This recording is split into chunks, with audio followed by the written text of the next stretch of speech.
ನೋಡಿ, ನಿಮ್ಮ ಒಂದು ಊಹೆಗಳಿಗೆ ನಾನು ಉತ್ತರ ಕೊಡಕ್ ಆಗೋದಿಲ್ಲ, ಆಯ್ತಾ. ಈ KPCC ಸ್ಥಾನ ಅದು ಅವರು ದೀರ್ಘಕಾಲ ಅವರು ಅದರಲ್ಲಿ ಕೆಲಸ ಮಾಡಿದ್ದಾರೆ, ಚೆನ್ನಾಗಿ ಕೆಲಸ ಮಾಡಿದ್ದಾರೆ. ಅದ್ರ ಬಗ್ಗೆ ಯಾರಿಗೂ ಕೂಡ ಅನುಮಾನ ಇಲ್ಲ.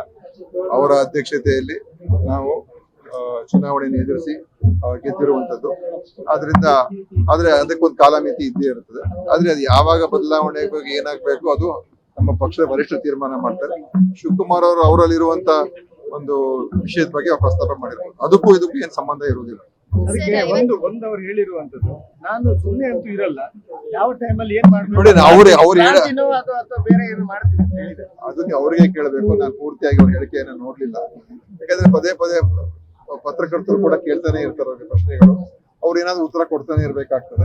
ಒಂದೊಂದರ ಉತ್ತರಗಳು ಕೊಡ್ತಾರೆ. ಅದರಲ್ಲಿ ನಾವು ವಿಮರ್ಶೆ ಮಾಡುವಂತದ್ದು ಅಗತ್ಯತೆ. ಈಗ ನಿಮ್ಮ ಏನ್ ಇಲಾಖೆ ಇದೆ ಅದರಲ್ಲಿ ಈಗ 11ನೇ ತಾರೀಕು ನಂತರ ವೈದ್ಯಾಧಿಕಾರಿಗಳು ವೈದ್ಯರೆಲ್ಲ ಅದಕ್ಕೋಸ್ಕರ ಹೋಗ್ತೀವಿ ಅಂತ ಹೇಳ್ಬಿಟ್ಟಿದೆ. ಈಗ ಒಂದು ಅಂತೂ ಫೇಲ್ ಆಗಿದೆ. ಒಂದ್ಸಲ ನೀವು ಏನ್ ಮಾತುಕತೆ ಫೇಲ್ ಅಂತ ಏನಿಲ್ಲ. ನಾವು ಅವ್ರ ಬಹುತೇಕ ಅವರ ಏನೇನು ಸಮಸ್ಯೆಗಳಿತ್ತು ಅದಕ್ಕೆ ಆಗ್ಲೇ ಸ್ಪಂದನೆ ಆಗಿದೆ. ಅದು ಕೆಲವುದೆಲ್ಲ ಈಗ ಅವರು C&R ಆಗಿಲ್ಲ ಅಂತ ಹೇಳ್ತಾರೆ. 50 ವರ್ಷದಿಂದ ಆಗಿಲ್ಲ. ನಾನ್ ಬಂದ್ ಆಗಿದೆ ಅಂತಲ್ಲ. ಗ್ರೇಡೇಷನ್ ಲಿಸ್ಟ್ಗಳು 2012 ಇಸ್ವಿಯಿಂದ ಆಗಿಲ್ಲ. ಈಗ ನಾವು ಪ್ರಕಟಣೆ ಮಾಡಿದ್ದೇವೆ. ಗ್ರೇಡೇಷನ್ ಸೀನಿಯಾರಿಟಿ ಲಿಸ್ಟ್ ಎಲ್ಲ ಪ್ರಕಟಣೆ ಮಾಡಿದ್ದೇವೆ. ಮತ್ತು ಕೆಲವು ವಿಚಾರಗಳ ಬಗ್ಗೆ ಅವರಿಗೆ ಕೌನ್ಸಿಲಿಂಗ್ ಟ್ರಾನ್ಸ್ಫರ್ ಹೋದ ವರ್ಷ ಪ್ರಥಮ ಬಾರಿಗೆ ಮಾಡೋದು, ಪಾರದರ್ಶಕವಾಗಿ ಮಾಡಬೇಕು ಅಂತ ಅದ್ರಲ್ಲಿ ಸ್ವಲ್ಪ ಅವ್ರದ್ದು ಕೆಲವು ವಿಷಯಗಳಿದೆ. ನಾನು ಈ ವರ್ಷ ಮತ್ತೆ ಕೌನ್ಸಿಲಿಂಗ್ ಪ್ರಾರಂಭ ಆಗುತ್ತೆ ಏಪ್ರಿಲ್ ಅಲ್ಲಿ. ನಮ್ಮಲ್ಲೂ ಕೂಡ ಕಳೆದ ವರ್ಷದ ಅನುಭವದ ಮೇಲೆ ಇನ್ ಸ್ವಲ್ಪ ಚೂರು ಬದಲಾವಣೆಗಳು ಮಾಡ್ಕೊಳ್ತೀವಿ ಅಂತ ಹೇಳಿದೀನಿ. ನಿಮ್ಮನ್ನ ಅಭಿಪ್ರಾಯ ಕೂಡ ತಗೊಳ್ತೀನಿ ಅಂತ ಹೇಳಿದೀನಿ. ಇನ್ನು ಕೆಲವೊಂದೆರಡು ಅಂಶಗಳಿದೆ, ಅದನ್ನ ನಾನು ಮುಖ್ಯಮಂತ್ರಿ ಜೊತೆ ಮಾತನಾಡ್ತಿದ್ದು ಹೇಳಿದೀನಿ. ಇನ್ನೇನು ನನಗನ್ಸುವಂತದ್ದ ಬೇರೆ ವಿಷಯಗಳು ಸ್ಟ್ರೈಕ್ ಹೋಗುವಂತದ್ದು ನನಗೇನು ಕಾಣ್ತಾ ಇಲ್ಲ. ಸ್ಟ್ರೈಕ್ ಹೋಗ್ಬೇಕಾದ್ರೆ ಅದಕ್ಕೆ ಏನಾದ್ರು ಒಂದು ಬಹಳ ದೊಡ್ಡ ಕಾರಣ ಇರ್ಬೇಕಾಗ್ತದೆ. ಯಾಕಂದ್ರೆ ಇದು ಜನರಿಗೆ ಅಗತ್ಯ ಇರುವಂತ ಸೇವೆ.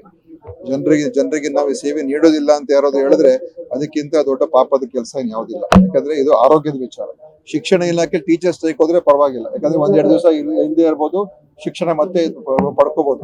ಆದ್ರೆ ಆರೋಗ್ಯಕ್ಕೆ ಸಂಬಂಧಪಟ್ಟಿರ್ತಕ್ಕಂಥದ್ದು ನಾವು ಒಂದ್ ದಿವಸ ಕೆಲಸ ಮಾಡದೆ ಹೋದ್ರೆ ಅದ ದುಷ್ಪರಿಣಾಮ ಯಾರ ಮೇಲೆ ಆಗ್ತದೆ? ನಮ್ದು ಅವ್ರದ್ದು ಏನೇ ಒಂದು ಇರ್ಲಿ, ಅದಕ್ಕೆ ನಾವು ಸ್ಪಂದಿಸ್ತಾ ಇದೀವಿ, ಸ್ಪಂದನೆ ನೀಡ್ತೀವಿ. ಆದ್ರೆ ಸಾರ್ವಜನಿಕರಿಗೆ ನಾಳೆ ಯಾರಿಗಾದ್ರೂ ದುಷ್ಪರಿಣಾಮ ಆದ್ರೆ ಯಾರು ಹೊಣೆ? ಅದಕ್ಕೆ ನಾವು ಇದನ್ನ ಅಷ್ಟು ಸುಲಭವಾಗಿ ತಗೊಳಕ್ ಆಗೋದಿಲ್ಲ. ಖಂಡಿತವಾಗಿಯೂ ನಾವು ಇದಕ್ಕೆಲ್ಲ ಸ್ಪಂದನೆ ಮಾಡೋದಕ್ಕೆ ನಮ್ಮ ಸರ್ಕಾರ ಏನು ಯಾವ್ದ್ರಲ್ಲೂ ಹಿಂದೇಟಿಯಾಗಿಲ್ಲ. ಇದು ಆರ್ಥಿಕ ವಿಚಾರಗಳು ಏನೂ ಇಲ್ಲ, ಹಣಕಾಸಿನ ವಿಚಾರ ಏನೂ ಇಲ್ಲ. ಅವರಲ್ಲಿರುವಂತದ್ದು ಕೆಲವು ಏನು ನಮ್ಮ ಹೊಸ ಸುಧಾರಣೆ ಕ್ರಮಗಳು ತಗೊಳ್ತಾ ಇದೀವಿ, ಬದಲಾವಣೆಗಳು ಮಾಡ್ತಾ ಇದೀವಿ.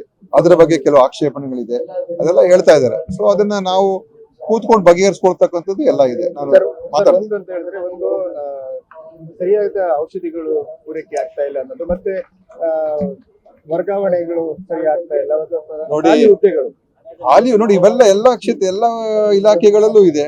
ಏನು ನಮ್ಮ ಸರ್ಕಾರ ಬಂದ್ಮೇಲೆ ಖಾಲಿ ಹುದ್ದೆಗಳು ಸೃಷ್ಟಿ ಆಯ್ತಾ? ಖಾಲಿ ಹುದ್ದೆಗಳು ಈಗ ಭರ್ತಿ ಮಾಡ್ತಾ ಇದೀವಿ. ಮೊನ್ನೆ ಕೆಲವು ಕ್ಯಾಬಿನೆಟ್ ತೀರ್ಮಾನದಿಂದ ನಮಗೆ ಈಗ ಅವಕಾಶ ಇನ್ನು ಈಗ ಅನೇಕ ಕಡೆ ಈಗಾಗಲೇ ನಾವು ಏನ್ ಕರಿಬೇಕಾಗಿರೋದು ಕರೀತಾ ಇದೀವಿ. ಸೊ ಅದನ್ನು ಆಗ್ತದೆ. ಆದ್ರೆ ಅದು ಸ್ಟ್ರೈಕ್ ಹೋಗುವಂತ ವಿಚಾರನ? ಖಾಲಿ ಹುದ್ದೆಗಳಿದೆ, ನಾವು ಸ್ಟ್ರೈಕ್ ಹೋಗ್ತೀವಿ, ಅಥವಾ ಔಷಧಿಗಳು ನಾವೀಗ ಅವ್ರಿಗೆ ದುಡ್ಡು ಕೊಟ್ಟಿದೀವಿ ಎಲ್ಲಾ ಆಸ್ಪತ್ರೆಗಳಲ್ಲಿ. ಮತ್ತೆ ಬರುವ ಮುಂದಿನ ತಿಂಗಳಿಂದ ನಾವು ಹೊಸ ಒಂದು ಏನು ವ್ಯವಸ್ಥೆ ಮಾಡಿದ್ದೇವೆ, ನಿರಂತರವಾದಂತ ಔಷಧಿ ಸರಬರಾಜಾಗುವಂತ ಹೊಸ ವ್ಯವಸ್ಥೆನ ನಮ್ಮ ಕರ್ನಾಟಕ ಮೆಡಿಕಲ್ ಸಪ್ಲೈಸ್ ಕಾರ್ಪೊರೇಷನ್ ನಾವು ಈಗ ಹೊಸ ಬದಲಾವಣೆ ತಗೊಂಡ್ ಬಂದಿದ್ದೇವೆ. ಅದರಿಂದ ಈ ಬರೋ ತಿಂಗಳಿಂದ ನಿರಂತರವಾದಂತ ನಮ್ಮ ಆಸ್ಪತ್ರೆಗಳಲ್ಲಿ ನಮ್ಮ ಪಾರದರ್ಶಕವಾಗಿ ಟೆಂಡರ್ ಕರೆಯುವಂಥದ್ದು ಮತ್ತು ಸರಿಯಾದ ಸಮಯಕ್ಕೆ ಅದು ಸರಬರಾಜಾಗುವಂಥದ್ದಕ್ಕೆ ಹೊಸ ವ್ಯವಸ್ಥೆ ತಗೊಂಡ್ ಬಂದಿದ್ದೀನಿ. ಸೊ ಅದು ಆಗ್ತದೆ. ಅಲ್ಲಿವರೆಗೂ ನಾವು ಸರಬರಾಜು ಕೆಲವು ಮಾಡಿದ್ದೀವಿ, ಕೆಲವು ಅವ್ರದ್ದೇ ದುಡ್ಡು ಕೊಟ್ಟಿದ್ದೀವಿ. ಸೊ ಅದನ್ನ ನೀವು ತಗೊಂಡು ಸ್ಟ್ರೈಕ್ ಮಾಡಕ್ ಆಗ್ತದ? ಅವೆಲ್ಲ ಸ್ಟ್ರೈಕ್ ಮಾಡುವಂತ ವಿಷಯಗಳಲ್ಲ ನನ್ನ ಪ್ರಕಾರ. ಮತ್ತು ಇದು ಜನರಿಗೆ ಅಗತ್ಯ ಇರೋದು ಸೇವೆ, ಅದ್ ಮರಿಬೇಡಿ. ಇದು ಸಾರ್ವಜನಿಕರ ಆರೋಗ್ಯದ ದೃಷ್ಟಿಯಿಂದ ಇದು ನಾವು ಮಾಡ್ತಾ ಇರುವಂತ ಒಂದು ಸೇವೆ. ಸಮಸ್ಯೆಗಳು ಏನೇ ಇದ್ರು ಕೂಡ ಅದು ಒಂದ್ ಕಡೆ ನಾವು ಚರ್ಚೆ ಮಾಡ್ಕೊಂಡು ತೀರ್ಮಾನ ಮಾಡ್ಬೋದು. ನಾನು ಅಲ್ಲಿಗೆ ಹೋಗೋದಿಲ್ಲ. ಒಂದು ರಾಷ್ಟ್ರದ ಅಧ್ಯಕ್ಷರನ್ನ ಹತ್ಯೆ ಮಾಡಿದಾಗ ಅದ್ರ ಬಗ್ಗೆ ಏನೂ ನಾವು ಮಾತಾಡೋದಿಲ್ಲ ಅಂತ ಹೇಳಿದ್ರೆ ಒಂದು ದೇಶ ಅದು ಸರಿಯಲ್ಲ. ಎಲ್ಲಾ ಒಂದು ವಿಷಯದ ಬಗ್ಗೆ ನಾವು ಮಾತಾಡ್ತೀವಿ. ಆದ್ರೆ ಇಂಥ ಒಂದು ಘಟನೆ ನಡೆದಾಗ ಅದರ ಬಗ್ಗೆ ನಮ್ಮ ದೇಶ ಯಾವಾಗಲೂ ಕೂಡ ನಾವೊಂದು ನಿರ್ಲಿಪ್ತತೆಯನ್ನ ಅದಕ್ಕೆ ನಮ್ಮ ದೇಶ ಇದುವರೆಗೂ ನಮ್ಮ ಒಂದು ನಿಲುವು ಆ ತರ ಆಗ್ತಾ ಇತ್ತು. ಯಾವುದೇ ಒಬ್ಬರ ಪರವಾಗಿ ನಿಲ್ಲುವಂಥದ್ದು, ಅವ್ರ ಇನ್ನೊಬ್ಬರ ಪರವಾಗಿ ಮಾತನಾಡದೇ ಇರತಕ್ಕಂಥದ್ದು ಆಗ್ತಾ ಇರ್ಲಿಲ್ಲ. ಸೊ ಅದಕ್ಕೋಸ್ಕರ ಇಂಥ ಒಂದು ಘಟನೆ ಆದಾಗ ಇಡೀ ವಿಶ್ವದಲ್ಲಿ ಹಲವಾರು ದೇಶಗಳು ಇದ್ರ ಬಗ್ಗೆ ಎಲ್ಲರೂ ಕೂಡ ಮಾತನಾಡಿದ್ದಾರೆ. ನಮ್ಮ ದೇಶ ಇದ್ರ ಬಗ್ಗೆ ಮಾತನಾಡಿದಾಗ ಅದು ಸರಿ ಇಲ್ಲ ಅಂತ ಅದು ನಮ್ಮ ಪಕ್ಷದ ಅಭಿಪ್ರಾಯ. ಬೇರೆ ಕಡೆ ಪ್ರೊಟೆಸ್ಟ್ಗಳಾಗ್ತಾ ಇದೆ, ಇದನ್ನ ಪ್ರೊಟೆಸ್ಟ್ಗಳೆಲ್ಲ ಆಗ್ತಾ ಇದೆ ಮತ್ತೆ ಖಂಡಿಸಿ. ಇದನ್ನ ಕೇಂದ್ರ ಗೃಹ ಸಚಿವಾಲಯ ಕೂಡ ಒಂದು ಹೇಳ್ತಾ ಇದೆ, ಮಾನಿಟರ್ ಮಾಡ್ಬೇಕಂತ ಹೇಳಿ ಅಮಿತ್ ಶಾ ಕೂಡ ಹೇಳ್ತಾರೆ. ಪ್ರೊಟೆಸ್ಟ್ ಕೆಲವರಿಗೆ ಅವರ ಭಾವನೆಗಳು ವ್ಯಕ್ತಪಡಿಸ್ತಾರೆ, ಅದು ಶಾಂತಿಯುತವಾಗಿರ್ಬೇಕು, ಯಾರಿಗೂ ಕೂಡ ತೊಂದರೆ ಆಗ್ಬಾರ್ದು.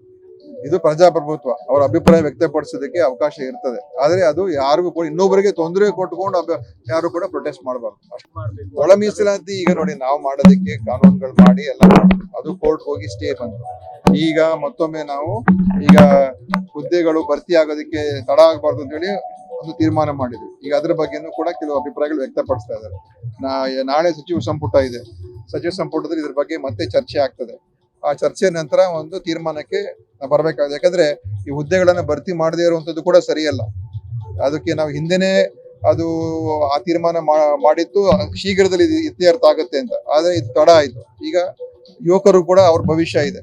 ಸೊ ಅದನ್ನ ನೋಡ್ಕೊಂಡು ಒಂದು ಸಮತೋಲನವಾದಂತ ಒಂದು ತೀರ್ಮಾನಕ್ಕೆ ನಾವು ಬರಲೇಬೇಕು. ಅದಕ್ಕೆ ನಾವು ಹೋದ ಕ್ಯಾಬಿನೆಟ್ ನಲ್ಲಿ. ಆದ್ರೆ ಮತ್ತೊಮ್ಮೆ ಕೆಲವು ಅಭಿಪ್ರಾಯಗಳು ಬಂದಿರೋದ್ರಿಂದ ಮುಖ್ಯಮಂತ್ರಿಗಳು ಕ್ಯಾಬಿನೆಟ್ ಅಲ್ಲಿ ಚರ್ಚೆ ಮಾಡೋಣ ಅಂತ ನಾಳೆ ಕ್ಯಾಬಿನೆಟ್ ಇದೆ.